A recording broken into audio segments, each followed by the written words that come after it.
Good day and welcome to Global Perspective News. For many, human rights start with fundamental needs: education, healthcare, and a safe working environment. As societies progress, human rights expand to include freedom of speech, gender equality, and protection from discrimination, allowing individuals to express themselves and live without fear. Today, we explore the contrasting interpretations of human rights across cultures. We'll hit the streets and speak with everyday citizens and experts to understand these diverse approaches.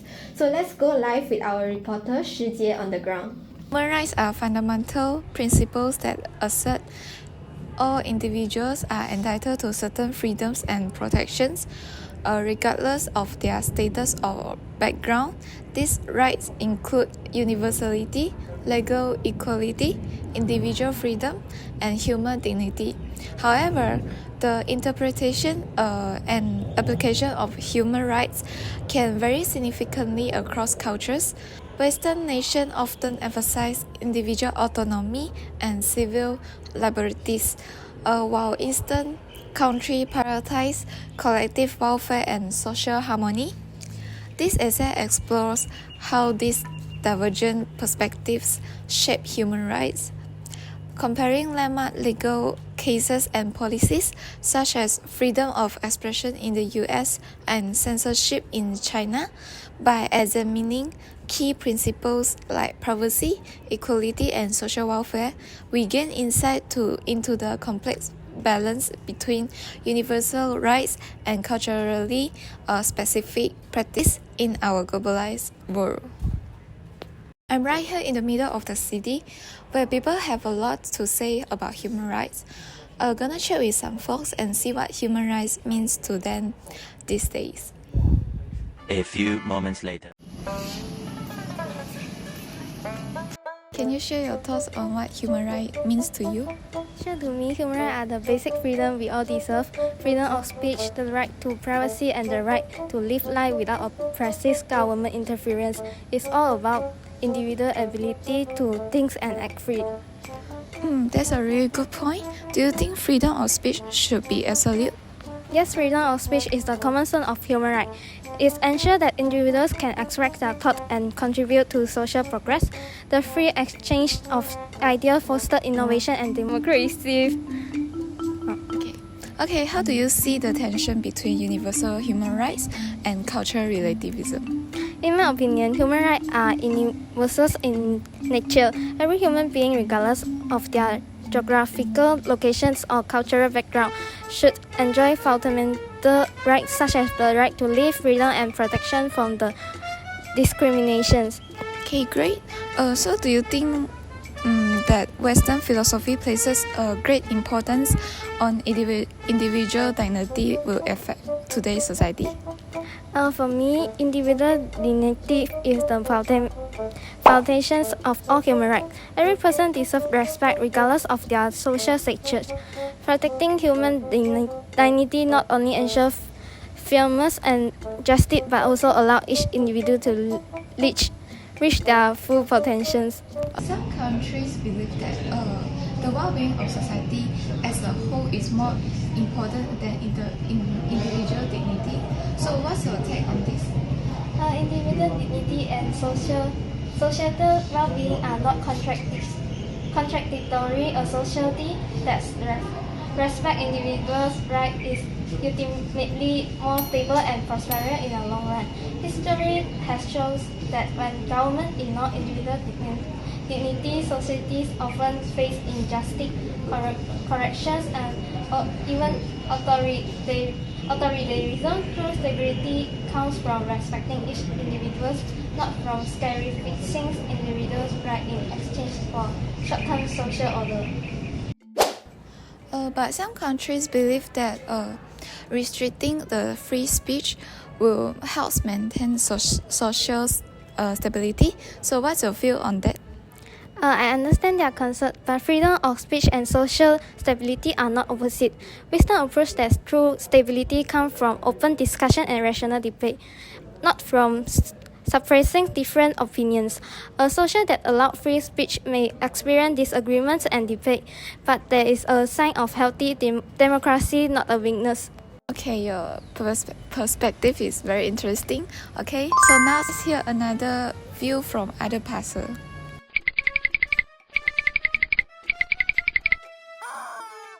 Can you tell us what human rights means to your community? Human rights are deeply connected to social harmony and community well-being. While individual rights like freedom of expression are important, they must be balanced with responsibility to our society. Our government plays a key role ensuring economic stability and social order benefit everyone. Okay, for instance of the freedom of expression, some people say Eastern societies limit speech more than Western countries. So what is your take on that? I don't think as a limitation, but rather as responsibility communication. In Eastern countries, we value social harmony, so government take measures to prevent error messages and speech that could cause instability. Freedom should come as responsibility. Okay, so now let's talk about participation in decision making. In some countries, people directly influence policy through protests and referendums. Do you think Eastern societies provide enough opportunities for public participation? Of course, but it's in a different way. Here, participation happens through structured channels like community meeting and public consultation. Instead of protest, we believe orderly discussion where experts and leaders make informed decisions for collective good. So do you think that the restriction on freedom of expression and limited public participation can enhance the governance capabilities? Certainly, a country government cannot focus solely on individual immediate demand. It must also assure long-term social stability. Proper managing speech and guiding orderly public participation not only improve the quality of government decision making, but also assure the country's steady development. I believe this is where the power of our community is. Thank you so much for your perspective, and it's so clear the cultural context plays a huge role in defining these rights.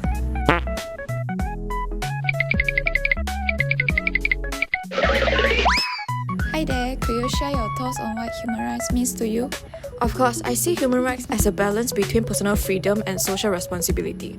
Growing up in a multicultural community, I have experienced both Western ideas like freedom of speech and the right to a privacy and Eastern values that stress community well-being and social harmony. For me, individual liberties are vital for personal growth, but they must be supported by a strong sense of collective care and responsibility. In my view, blending these approaches can create a society that not only protects individual dignity but also foster a supportive community for everyone. That's a really balanced perspective. So why do you have such a balanced view? What if you lean too far to one side? This is because excessive emphasis on either side can lead to social extremes. Individual freedoms foster entrepreneurship, innovation, and cultural progress, driving scientific, economic, and technological growth. However, overemphasizing freedom may disrupt social order, encourage selfishness, and allow hate speech and extremism to spread, increasing societal conflicts. How about social responsibility? Social responsibility promotes social harmony and reduce conflict by enabling individuals to abide by the rules of society in order to safeguard the public interest. But overemphasis on social responsibility can lead to restrictions on individual freedom, deprivation of individual privacy, and even possible abuse of power by the government. Therefore, by striking a balance between individual freedom and social responsibility, a society can respect the rights and interests of individuals while maintaining stable development. Okay, Okay, I see. Thank you for sharing. Alright, now I have finished interviewing the citizen perspective regarding the human rights. Big thanks to them for answering my questions and sharing their opinions and experience with us. Now we are returning to the studio where there will be two mysterious guys joining us to discuss the topic.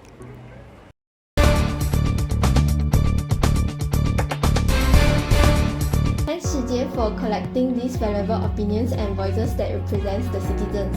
Today we have also invited two philosophers to join our discussions. They are Dr. Derek, who specializes in Eastern philosophy, and Dr. Jian Hui, who specializes in Western philosophy. Welcome to Global Perspective News. Now let's begin with the fundamental difference between Eastern and Western philosophies.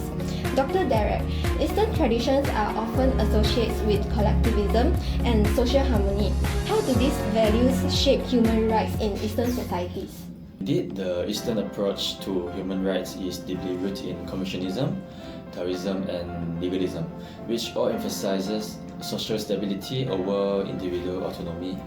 And Confucianism teaches that a well-ordered society begins with self-cultivation, then extends to family, governance, and eventually world peace. In this model, duties come before rights, and individuals are expected to prioritize the collective good over personal desires. In practice, many Eastern societies tend to emphasize economic rights and social welfare rather than unrestricted personal freedoms. Governments often take an active role in ensuring stability, sometimes through regulation of speech freedoms and press. For example, Singapore enforced strict online speech laws to prevent the spread of misinformation, maintaining social harmony, but at the cost of limiting free expression. Oh, that's an interesting perspective. I can see how the economic stability and security are prioritized in many Eastern nations. But at the same time, restricting speech too much could suppress diverse opinions and slow down progress. Dr. Jian Hui, how does Western approach differ? Okay, thank you for inviting me onto this show. So the Western model, in contrast, is built on liberalism and individualism. We have great thinkers in the past like John Locke. We got John Stuart Mill and John Paul Sartre who argue that individuals should have absolute personal freedoms, which are protected from excessive government control. In fact, our existentialist philosophy in the West further reinforced this, stating that individuals define their own purpose and identity using their own freedom. Because of this, Western societies emphasize legal equality, freedom of speech, and political participation. Documents like the Universal Declaration of Human Rights reflect the belief that certain rights are universal and should be applied globally. However, this approach is not without flaws. We got critics who argue that Western governments sometimes undervalue community-based values and religious traditions, which play a crucial role in shaping societies outside the West. Moreover, unlimited freedom of speech has its downside as well. The rise of hate speech, misinformation, and social polarization in the digital space shows that unregulated speech can sometimes harm society rather than improve it. Oh, that's a valid point. While Western societies strongly defend personal freedoms, they also face challenges like the spread of false information and social division. So, if both models have strengths and weaknesses, do you think a balance between the two is possible? Yes, and in fact, this has become increasingly necessary. What I think is that a hybrid model could incorporate the West's legal protection for individual rights while maintaining the East's focus on economic security and social cohesion. For example, one key difference is how human rights are applied. Western nations insist on their universality, but Eastern societies emphasize cultural relativism, meaning that rights should be adapted to fit the local context, instead of a rigid one-size-fits-all model. A balanced approach recognizes universal human dignity and while allowing for cultural diversity. That sounds reasonable. A one-size-fits-all approach may not be effective as different cultures have different historical and social contexts. Dr. Derek, what do you think? Although the Eastern approach promotes harmony and stability, a major downside is that, unlike Western countries, the legal framework for human rights in some Eastern nations remain incomplete. This had led to the relatively slow implementation of human rights protection compared to the Western approach. For example, labor rights violations continue to occur frequently in some regions, such as Myanmar's forced labor and human trafficking, where many individuals are trapped in illegal and inhuman working conditions, which force into online scams operations by criminal organizations. I believe this is a significant shortfall of the Eastern approach.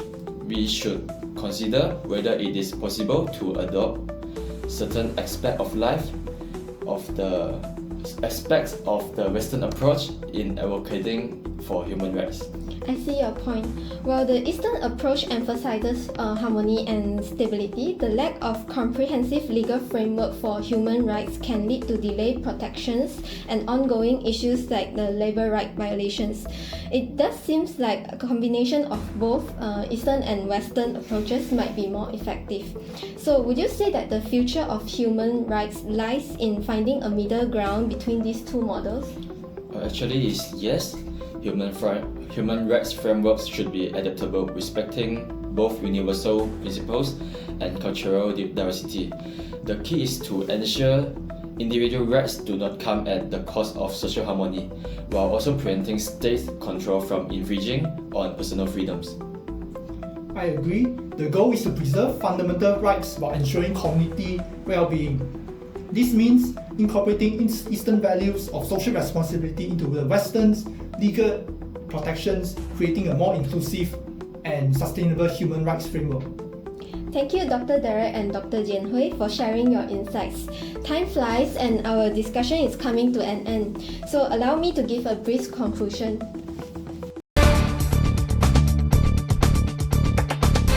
Today's discussion has shown that both Western and Eastern human rights models have strengths and limitations. The Western approach ensures legal equality, individual freedoms, and personal dignity, but it sometimes overlooks the community values and undermines the cultural or religious influence. Meanwhile, the Eastern model emphasizes social stability, economic rights, and collective responsibility, yet it risks government overreach and restrictions on personal freedoms. As the world becomes more interconnected, a hybrid approach, one that balances individual rights with collective well-being, may provide the most effective and inclusive human rights system. By learning from both perspectives, we can create a future where human rights are both universally respected and culturally adaptable. So that concludes our panel discussion today. Thank you for joining us, and we hope this conversation sparks further on reflection on evolving nature of human rights.